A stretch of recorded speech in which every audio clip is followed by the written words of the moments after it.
बसाई है।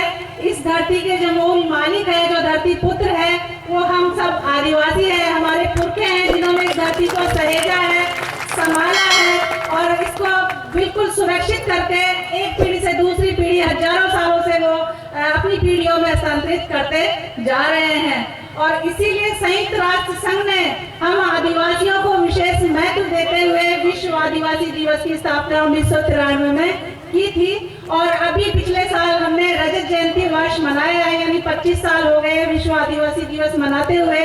लेकिन हमारी सरकारें आदिवासियों के साथ इंसाफ नहीं करती है।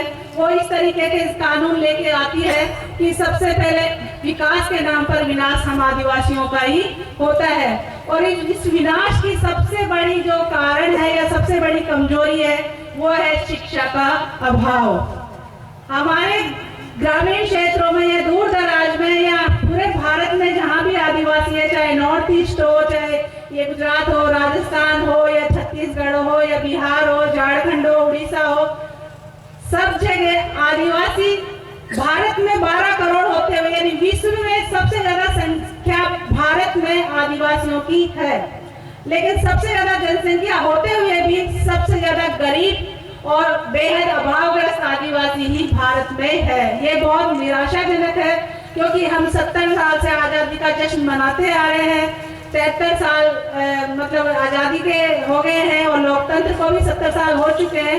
फिर भी हम आदिवासियों के लिए आजादी और लोकतंत्र जैसी संस्था या जैसी चिड़िया का नाम अभी हमारे गांव में दूर दराज के क्षेत्रों में नहीं पहुंचा है।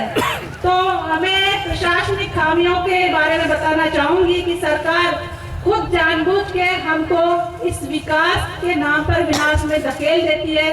शिक्षा, स्वास्थ्य और रोजगार से हमें बिल्कुल ही दूर कर देती है। जब हमारे पास शिक्षा नहीं होगी, रोजगार नहीं होगा, तो हमारा विकास किस तरीके से होगा। सरकार जगह जगह हमारे समाज में आपने देखा होगा शिक्षा और स्वास्थ्य की मूलभूत सुविधाएं कहीं पर भी नहीं है या बहुत कम है। लेकिन दारू के ठेके या देशी शराब की दुकानें सब जगह कैसे मिल जाती है? वो कौन लाता है? हम और आप लाते हैं क्या? बिना सरकार की अनुमति के आती है वो चीजें। तो जब वो चीजें आ जाती है तो शिक्षा क्यों नहीं आती, स्वास्थ्य क्यों नहीं आता, रोजगार क्यों नहीं आता, महिलाओं की समानता पर क्यों नहीं काम किया जाता? क्यों आदिवासियों को जंगली असभ्य बर्बारी अनपढ़ कहकर उनको दरकिनार कर दिया जाता है? नहीं, हम सबसे ज्यादा सभ्य है, इसीलिए हम बेटी बचाओ बेटी पढ़ाओ का नारा नहीं लगाते। हमारे ही समाज में सबसे ज्यादा महिलाओं की संख्या है। हम ये नहीं कहते यत्र नार्यस्तु पूजते रमन्ते तत्र देवता।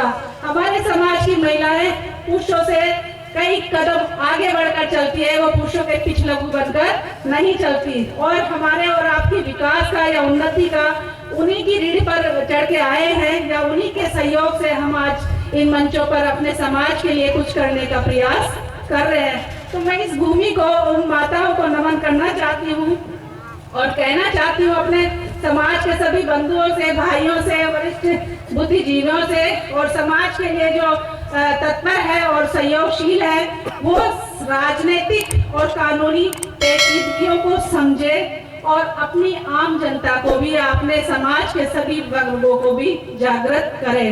हम बात कर रहे हैं शिक्षा की।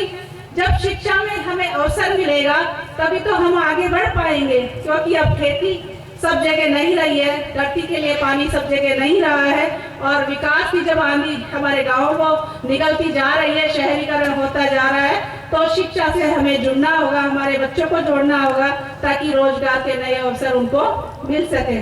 इसीलिए सर ने कहा कि आदिवासियों के लिए एक अलग से बजट होना चाहिए। तो सर इस साल का 2019-20 का बजट मैंने देखा था, उसमें देखा सबसे ज्यादा शिक्षा और स्वास्थ्य का बजट आदिवासियों का सरकार ने काटा है। बहुत न्यूनतम सिर्फ 1.80% यानी 2% कुल बजट का भी हिस्सा हमें नहीं दिया। उच्च शिक्षण संस्थानों में से भी बिल्कुल 0 बजट रखा है। तो सोचिए जब बजट शिक्षा में है ही नहीं, बजट स्वास्थ्य के लिए है ही नहीं, तो हम कहां से बढ़ पाएंगे। और जो भी योजनाएं हैं जैसे एकलव्य योजना, वनवासी योजना या वन बंधु योजना, वो सरकार द्वारा मनोवैज्ञानिक और सामाजिक और मतलब सांस्कृतिक रूप से भगवाकरण या मनोवाद को बढ़ावा देने के लिए इन संस्थाओं को चलाया जा रहा, ताकि हमारे अपने समाज के बच्चे, हमारे अपने बच्चे हमारे खिलाफ खड़े होकर हमारे विरुद्ध कानून लेके आए।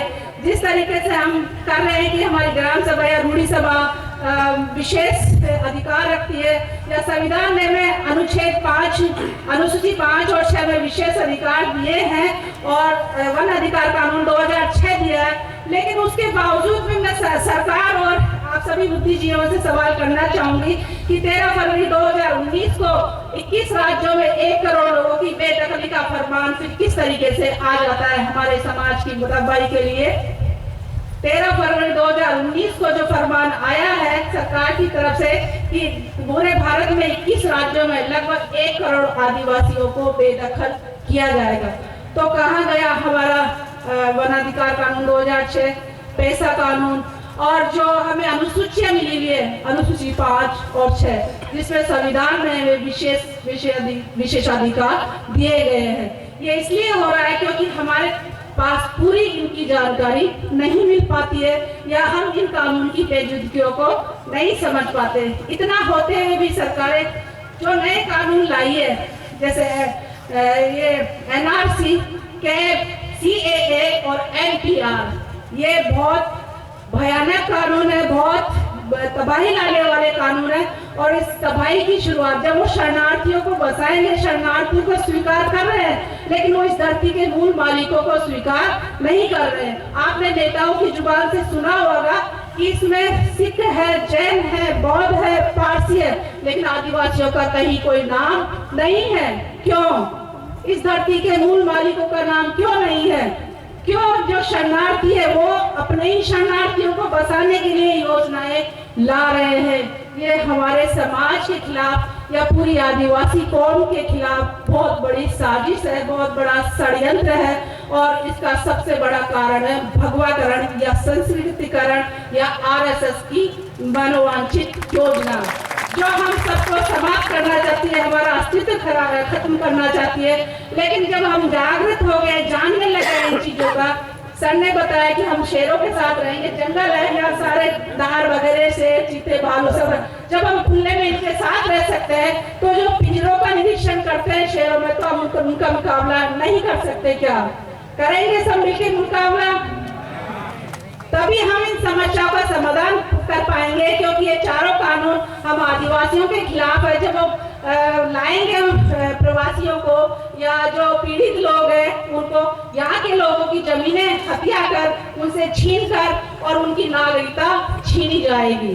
जो NPR या ये जो चारों कानून बताए CAA के, इनसे पूरा मूल कारण है आपकी नागरिकता को छीनना, ताकि वोट देने का हक आपसे ले लिया जाए, और आपको न शिक्षा में, न स्वास्थ्य में, न रोजगार में, न धरती में, मतलब कहीं कोई अधिकार नहीं मिलेगा। और सरकार फिर आपको डिटेंशन कैंप में कैदी बनाकर भी छोड़ सकती है। सरेआम जैसे झारखंड में, छत्तीसगढ़ में, उड़ीसा में या नॉर्थ ईस्ट में हम देखते हैं नक्सलवाद के नाम पर सरेआम उनकी हत्याएं हो जाती है, उग्रवाद के नाम पर गांव के गांव जला दिए जाते हैं।